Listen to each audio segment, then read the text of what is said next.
तो Oscar award 2023 ये आपका बहुत चर्चा में है और मैं एक पूरी लिस्ट बताऊंगा, मुख्य मुख्य चीजें आपको पता होनी चाहिए। देखिए, हॉलीवुड का सबसे बड़ा अवार्ड है आपका, और इस अवार्ड की शुरुआत जो की गई थी, ये एक तरीके से हॉलीवुड का फिल्म जगत का सबसे बड़ा अवार्ड है, जिसमें हॉलीवुड और विश्व की विभिन्न फिल्मों को लेकर के उनको जो है प्रशंसित किया जाता है, पुरस्कृत किया जाता है। तो अभी हाल ही में अमेरिका के लॉस एंजलिस में 12 मार्च 2023 को इसका आयोजन किया गया था। सबसे पहली बात, ये 95वां ऑस्कर अवार्ड था, ये आपको याद रखना है, ठीक है। और भारत के द्वारा जो इस बार ऑस्कर अवार्ड में एक सबसे बड़ा नाम है, निश्चित तौर पे उससे क्वेश्चन पूछे जाएंगे, तो इसलिए ऑस्कर अवार्ड से मैं आपकी शुरुआत कर रहा हूं। और हमारे लिए गौरव की बात है कि किस तरीके से दक्षिण भारत की फिल्मों के द्वारा और वहां के राइटर्स के द्वारा किस तरीके से जो है बेहतरीन स्तर का काम किया जा रहा है, जो कि अंतर्राष्ट्रीय स्तर पे भी उनको प्रोत्साहन मिल रहा है, ठीक है। तो ऑस्कर अवार्ड फिल्म जगत का सबसे बड़ा अवार्ड है। इसकी शुरुआत जो है, ऑस्कर अवार्ड की शुरुआत हुई थी 16 मई 1929 को। थोड़ा सा यहां पे मैं कुछ आपको फैक्ट भी बता दूंगा। 16 मई 1929 को ऑस्कर अवार्ड की शुरुआत हुई थी, ठीक है। और ऑस्कर अवार्ड का वैसे तो जो इसका ओरिजिनल नाम है वो है अकादमी अवार्ड, ठीक है। इन्हें द अकादमी अवार्ड के नाम से जानते हैं, और बाद में इसका नाम जो है ऑस्कर अवार्ड पड़ गया। तो ऑस्कर अवार्ड को लेकर के जो है एक एक करके मैं आपको डिस्कस करूंगा, चर्चा करूंगा, लिस्ट बता दूंगा। आप लोग एक बार लिस्ट को देख लीजिएगा। और भारत के लिए खास किस लिए रहा, क्योंकि ट्रिपल आर का एक गाना था, ट्रिपल आर एक मूवी आई हुई थी, उसका एक गाना था नाटू नाटू। उस गाने को जो है बेस्ट ओरिजिनल सॉन्ग कैटेगरी में उसको ऑस्कर अवार्ड मिला। तो इसलिए भारत के लिए इस साल बहुत खास था ऑस्कर अवार्ड। और ये आप देख सकते हैं, ये है आपका बेस्ट ओरिजिनल सॉन्ग कैटेगरी में ऑस्कर अवार्ड ट्रिपल आर के नाटू नाटू ने जीता है। तो ये एक बहुत बड़ी बात है हमारे लिए। और निश्चित तौर पे जो है इससे पहले भी ऑस्कर अवार्ड में भारत के कई सारे जो है अवार्ड भारत को मिल चुके हैं। अब देखिए, यहां पर मैं एक बार थोड़ा सा जो ऑस्कर अवार्ड विभिन्न कैटेगरीज में दिए गए हैं उनके बारे में आपको बता देता हूं। तो ये 95वां अकादमी पुरस्कार 2023 है, ठीक है। ऑस्कर अवार्ड 2023 है, जिसमें से सर्वश्रेष्ठ फिल्म का अवार्ड मिला है everything everywhere all at once को, ठीक है। ये सर्वश्रेष्ठ फिल्म का अवार्ड इनको गया है, everything everywhere all at once को, यह भी ध्यान रखना, ठीक है। ये पूछा जा सकता है, काफी बड़ा नाम है, everything everywhere all at once को ये मिला है। इसके बाद सर्वश्रेष्ठ निदेशक का जो अवार्ड मिला है वो मिला है डेनियल क्वान को, डेनियल कॉल तथा डेनियल स्कैनर्ट को। ये आप लिख सकते हैं, बेस्ट डायरेक्टर का अवार्ड है, ठीक है। डेलियन कॉन और डेलियन स्कैनर्ट को मिला है। इनके द्वारा यही मूवी जो है निर्देशित की गई थी, everything everywhere all at once. इसी मूवी के लिए इनको बेस्ट डायरेक्टर का अवार्ड मिला है, ठीक है। तो ये भी आपको ध्यान रखना है। सर्वश्रेष्ठ अभिनेत्री का जो अवार्ड मिला है वो मिशेल योह को मिला है। किसको मिला है? मिशेल योह को। ये लिस्ट आपको थोड़ा सा याद रखनी है, कोई भी क्वेश्चन एक तो ये मूवी आपको याद रखना चाहिए, ठीक है। और डेनियल क्वान आपको याद आ जाएगा, दोनों डेनियल, दो डेनियल हैं इसमें। और मिशेल योह सर्वश्रेष्ठ अभिनेत्री, ये भी इसी मूवी में काम कर रही थी। इसके बाद सर्वश्रेष्ठ अभिनेता का अवार्ड, जो बेस्ट एक्टर का अवार्ड मिला है वो मिला है ब्रेंडन फ्रेजर को, द व्हेल के लिए, ठीक है। किसके लिए? द व्हेल के लिए। तो ये ध्यान रखिएगा। सर्वश्रेष्ठ सह अभिनेता, बेस्ट सपोर्टिंग एक्टर का अवार्ड मिला है हु क्वान को। यह भी आपका everything everywhere all at once इस मूवी के लिए मिला है हु क्वान को, ठीक है। सह अभिनेत्री बेस्ट सपोर्टिंग एक्ट्रेस का मिला है जेमी ली कार्टिस को, जेमी ली कार्टिस, ठीक है। इसके बाद बेस्ट ओरिजिनल सॉन्ग भारत को गया है award, Naatu Naatu film triple R के लिए मिला है। निश्चित तौर पर ट्रिपल आर आप लोगों ने देखी होगी, बहुत शानदार मूवी है। और ये गाना तो क्या पूछना इसको, है ना। दो मित्रों की कहानी है इसमें, और दो मित्रों की कहानी कैसे वो करप्शन से लड़ते हैं, भ्रष्टाचार से लड़ते हैं, है ना। एक मित्र आदिवासी समुदाय से आता है और दूसरा जो है शहर में जो है एक अधिकारी के तौर पे होता है, एक ऑफिसर्स के तौर पे रहता है। और फिर कैसे दोनों मिलकर के जो है एक करप्शन के खिलाफ लड़ाई लड़ते हैं, वो आप देखेंगे। नाटू नाटू बहुत शानदार मूवी है ना। और बड़े अच्छे से उसको फिल्मांकन किया गया है, ठीक है, तो ये आप ध्यान रखिएगा। सर्वश्रेष्ठ ओरिजिनल पटकथा मतलब कि बेस्ट जो है स्क्रीन प्ले आपका यही मूवी है। एवरीथिंग मैक्सिमम अवार्ड देखेंगे तो आपको इसी मूवी से जुड़े हुए हैं। इसके अलावा बेस्ट एडॉप्टेड स्क्रीन प्ले जो आपका है रूपांतरित पटकथा है, विवन टॉकिंग को मिला है ये, ठीक है। सर्वश्रेष्ठ संपादित फिल्म बेस्ट एडिटेड फिल्म का अवार्ड भी आपको इसी मूवी को गया, everything everywhere all at once को। ये आपको देख लेना है, इसमें सबसे ज्यादातर चीजें इसी को मिली है। बाकी देखो कोई बहुत ज्यादा इंपॉर्टेंट नहीं है, ठीक है, बहुत सारी चीजें हैं। तो अब इतने सारी चीजें आप कितना देखोगे, ठीक है। मेन चीजें आप याद करोगे, नहीं तो फिर बाकी चीजें भी आप भूल ही जाओगे, ठीक है। तो ये आपको ध्यान में रखना है, ठीक है।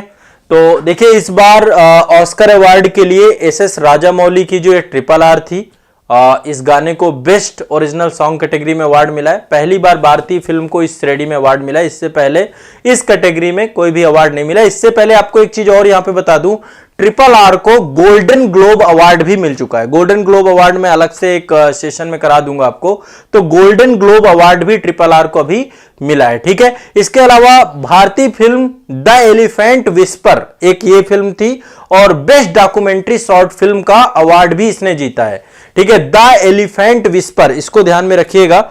इसके ये है आपका सर्वश्रेष्ठ लघु वृत्ति चित्र, इसको बोलते हैं short documentary, the elephant whisper. ये भी आपकी जो है इसको भी ऑस्कर मिला है, और ये भारतीय फिल्म है द एलिफेंट विस्पर, ठीक है। दूसरा आपको अवार्ड मिला है बेस्ट डॉक्यूमेंट्री शॉर्ट फिल्म का अवार्ड जीता है, ये भी ध्यान रखिएगा, ठीक है, क्लियर रखिएगा। इसके प्रोड्यूसर जो है गुमीत मोगा थे, और डायरेक्टर इसके कार्तिकी गोलवांजिस थी। तो ये भी दो ध्यान रखना है, ठीक है। ये मतलब एक तरीके से इंडियन फैमिली को लेकर के इस मूवी में, इस डॉक्यूमेंट्री में दिखाया गया है, जो एक हाथी के बच्चे को, अनाथ बच्चे को जो है गोद ले लेती है। फिर इंसान और हाथियों के बीच गहरे लगाव को दिखाया गया इस पूरी मूवी में। तो ये एक जो है आपका द एलिफेंट विस्पर, ये भी ध्यान रखिएगा, सर्वश्रेष्ठ लघु वृत्ति चित्र को लेकर के एक अवार्ड आपका ये मिला है। तो इससे क्वेश्चन पूछा जा सकता है। ये भी इंडियन फिल्म है, भारतीय फिल्म एलिफेंट विस्पर, इसको भी बेस्ट जो है आपका शॉर्ट डॉक्यूमेंट्री के तौर पे इसका अवार्ड मिला है, ये भी ध्यान रखना है आपको, ठीक है। तो ये एक आपका ये इंपॉर्टेंट है। और इसके अलावा एक और डॉक्यूमेंट्री है ऑल बैट ब्रीथ, इसे डॉक्यूमेंट्री फीचर फिल्म के लिए नॉमिनेटेड किया गया था, पर ऑस्कर अवार्ड इसको नहीं मिला है, ठीक है। एक डॉक्यूमेंट्री नॉमिनेटेड हुई थी आपकी ऑल डेट ब्रीथ, ये डॉक्यूमेंट्री नॉमिनेटेड हुई थी, पर इसको जो है डॉक्यूमेंट्री फीचर फिल्म के लिए ये नॉमिनेटेड की गई थी, बट इसको कोई भी अवार्ड नहीं मिला है, ठीक है। तो ये ध्यान रखना है, क्लियर है, स्पष्ट है। तो भारत की दो जो है एक नाटू नाटू सॉन्ग और द एलिफेंट विस्पर, इन दोनों का अवार्ड मिला है, ध्यान रखिएगा। और बाकी मैंने आपको लिस्ट में बता ही दिया, ये जो ऊपर वाली लिस्ट है याद रखना है। Everything everywhere all at once, कोशिश करिए कि साथ साथ आप इन चीजों को याद करते जाइए। मैं आपको इस तरीके से बता भी रहा हूं कि आप इन्हें याद करते जाएंगे तो आपको ज्यादा बेनिफिट होगा, ठीक है। मेरे साथ साथ चीजों को याद करते हुए चलिए, ठीक है, क्लियर है, स्पष्ट है सभी को। चलो आगे चलते हैं अगले ये तो ऑस्कर अवार्ड के बारे में कुछ जानकारी हो गई आपकी। अब आगे चलते हैं अगली न्यूज के बारे में। हाँ, अगली न्यूज आपकी ये रही, देख पा रहे हैं, भारत का विकास, ये है एक्सप्रेस वे, और एक्सप्रेस वे से ही आप जानिए कि भारत का विकास होगा। और ये एक्सप्रेस वे बहुत खास है क्योंकि ये है आपका Delhi Mumbai express way, Delhi Mumbai express way.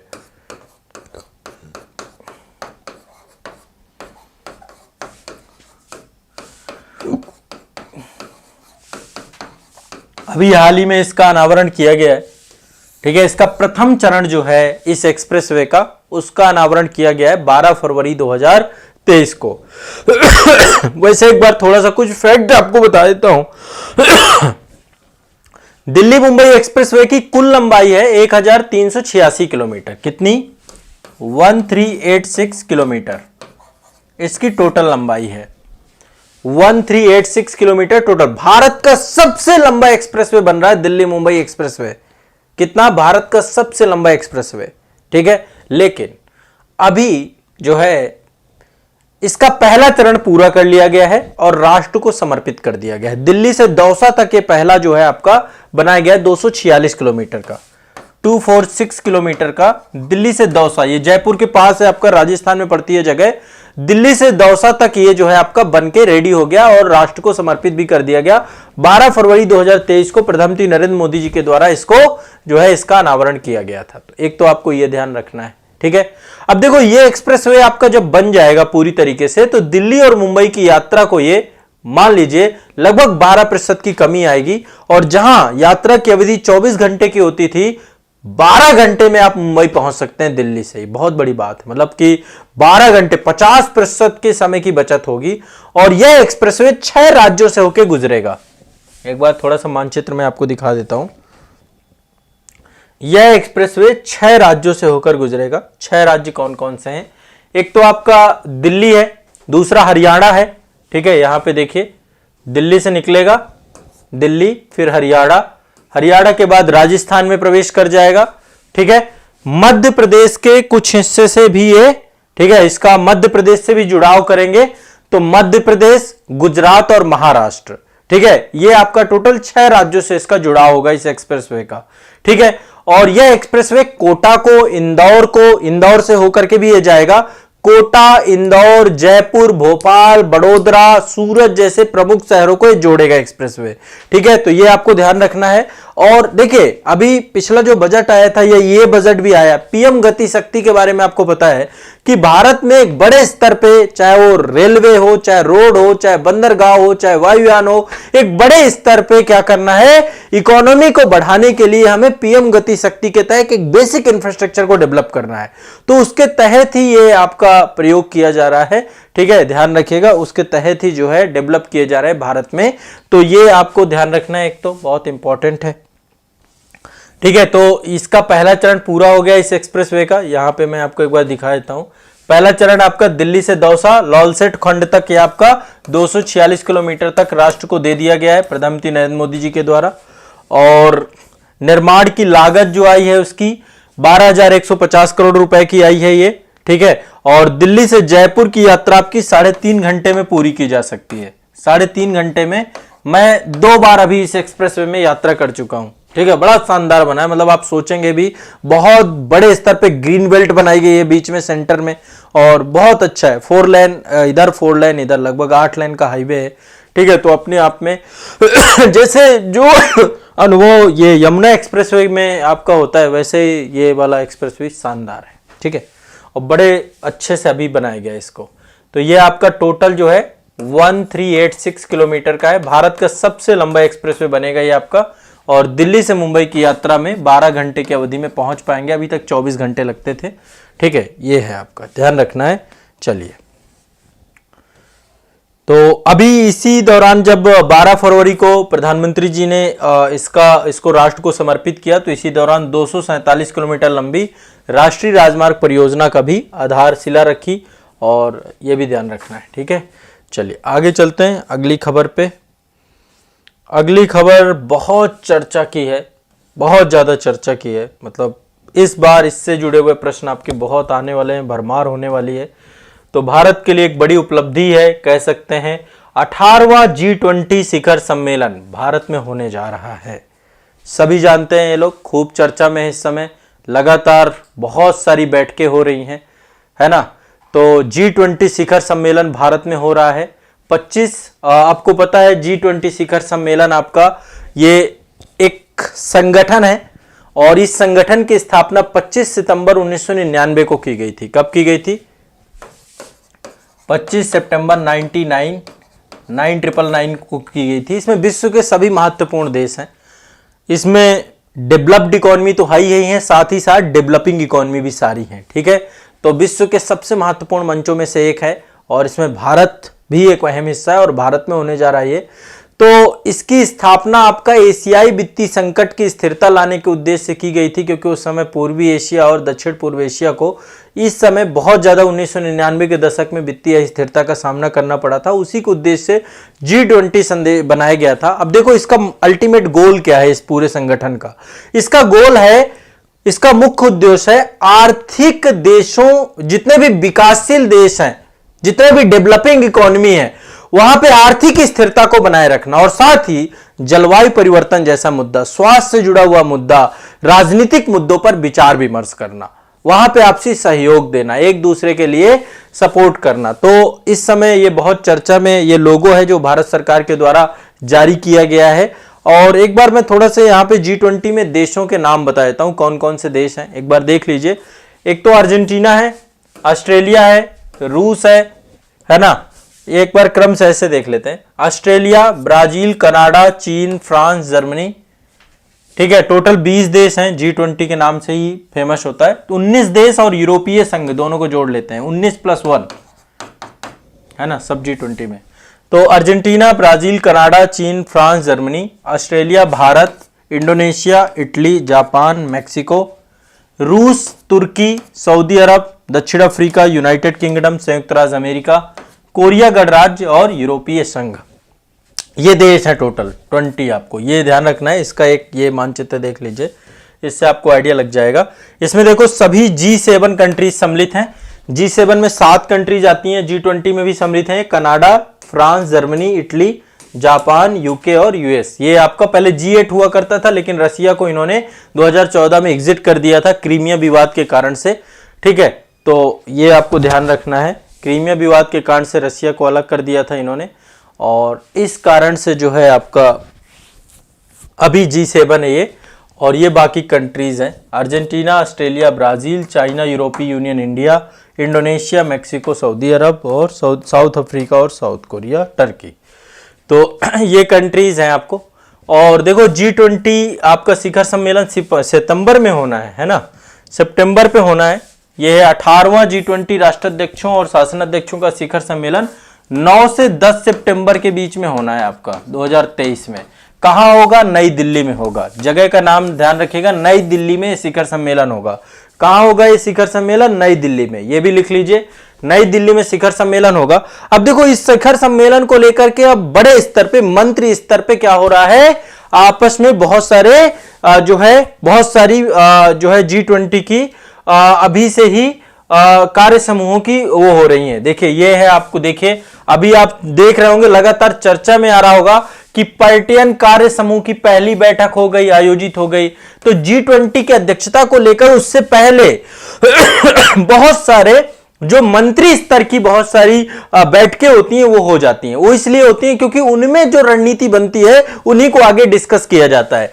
तो अभी G20 पर्यटन कार्य समूह की पहली बैठक 2023 में हो गई, 7 से 9 फरवरी 2023 को हुई थी। इसमें पर्यटन अवसंरचना, प्रौद्योगिकी, कौशल विकास, स्टार्टअप, तो मंत्री स्तर पे ये चर्चाएं चालू हो चुकी हैं। कक्ष के रन पे ये हुई थी आपकी। तो इसमें भारतीय पर्यटन, आतिथ्य क्षेत्र, वैश्विक निवेश आदि को आकर्षित करने के उद्देश्य से कि हरित पर्यटन हो, डिजिटलाइजेशन हो, कौशल विकास हो, पर्यटन से संबंधित जो है MSME सेक्टर को लेकर के काम किया जा सके। तो ये समझिए बहुत बड़ी बात है। मतलब अब भारत में बड़े स्तर का निवेश भी आएगा, भारत में बड़े स्तर की चीजें भी आपकी यहां पर, और एक उपलब्धि के तौर पे आप इसे देख सकते हैं। इसके बाद अभी दूसरी जो बैठक हुई है वो पर्यावरण जलवायु निरंतरता से संबंधित कार्य समूह की बैठक हुई है ना, ECSWG की। तो ये G20 के तहत अध्यक्षता हुई थी, 9 से 11 फरवरी को बीच में हुई है। और इस मुद्दे पर जैव विविधता से जुड़ी हुई चीजें, समुद्री प्रदूषण, मैंग्रोव वन, कोरल रीफ आदि के संरक्षण से जुड़ी हुई चीजें। तो इसमें G20 19 सदस्य देश, यूरोपीय संघ 142 से अधिक प्रतिनिधियों के द्वारा इसमें सम्मिलित किए गए थे। तो ये आपको ध्यान रखना है कि अभी बहुत सारे कार्य समूहों की लगातार क्या होगी, बैठक होगी।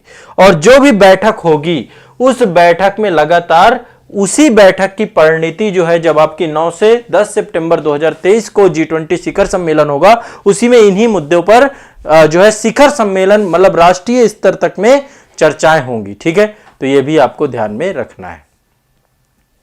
इसका कोई स्थायी सचिवालय नहीं है G20 का, यह ध्यान रखिएगा। ठीक है, कोई स्थायी सचिवालय नहीं है। अब G20 के बारे में चर्चा में क्यों है? क्योंकि 2023 में भारत में पहली बार जो है G20 की मेजबानी भारत सरकार करने जा रही है। 9 से 10 सितंबर के बीच में आयोजित होगा।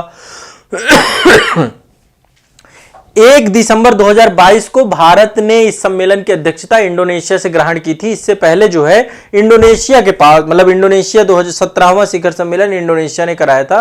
तो अब ये 30 नवंबर 2023 तक भारत के पास इसकी जो है अध्यक्षता रहेगी G20 की।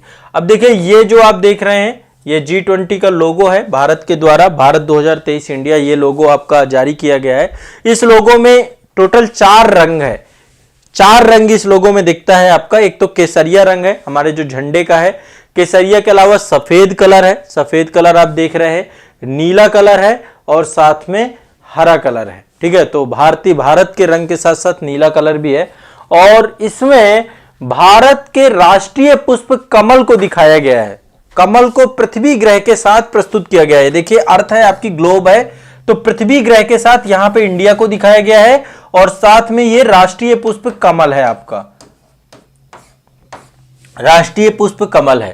ठीक है, तो ये भी आप इसको ध्यान रखिएगा।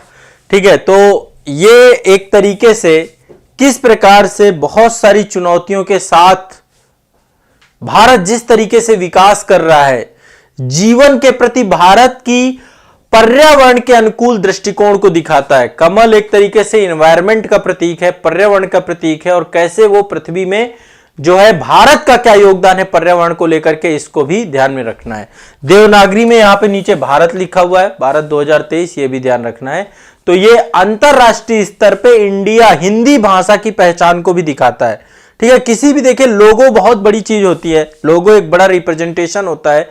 तो यहां पे देखिए इसको अर्थ के एनवायरनमेंट से जोड़ा गया है। इस पूरे लोगो को आप देखेंगे ये पर्यावरण से जुड़ा हुआ है, लोगो पर्यावरण को दिखाता है। ठीक है, भारत किस तरीके से योगदान कर रहा है। और दूसरा यहां पे हिंदी भाषा में चूंकि भारत लिखा हुआ है तो ये हिंदी को पहचान को दिखाता है कि अंतरराष्ट्रीय स्तर पर क्या।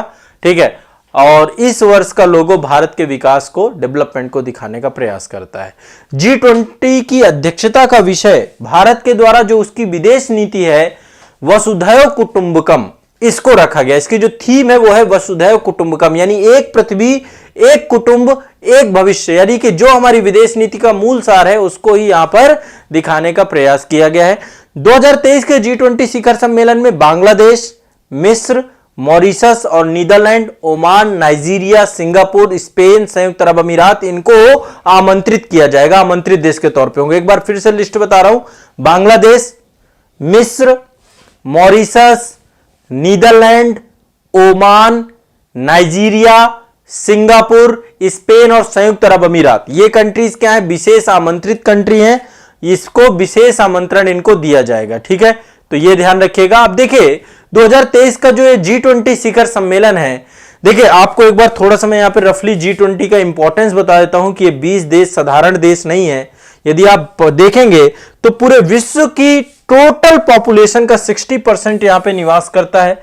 पूरे विश्व का 79% ट्रेड यही कंट्री करती है, ये अपने आप में एक बड़ा डेटा है। पूरे विश्व की 84% अर्थव्यवस्था इन 20 देशों के पास है, ये बहुत बड़ी बात है, बहुत बड़ा डेटा है। और टोटल कार्बन एमिशन का 79% तो यही करते हैं अकेले, ये जो 20 कंट्रीज हैं। मतलब आप सोचिए, वर्ल्ड पॉपुलेशन का 65%, वर्ल्ड ट्रेड का 79%, वर्ल्ड इकोनॉमी का 84% और वर्ल्ड कार्बन एमिशन का 79% इनका आपस में क्या है। ठीक है, ये एक अपने आप में एक बड़ी बात है, इसलिए आपको ध्यान रखना है।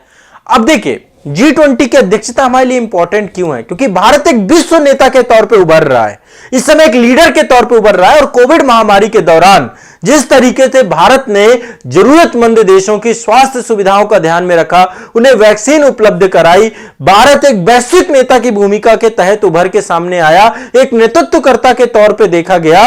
ये बहुत इंपॉर्टेंट तौर पे G20 शिखर सम्मेलन में इसीलिए भारत को अध्यक्षता भी मिली है।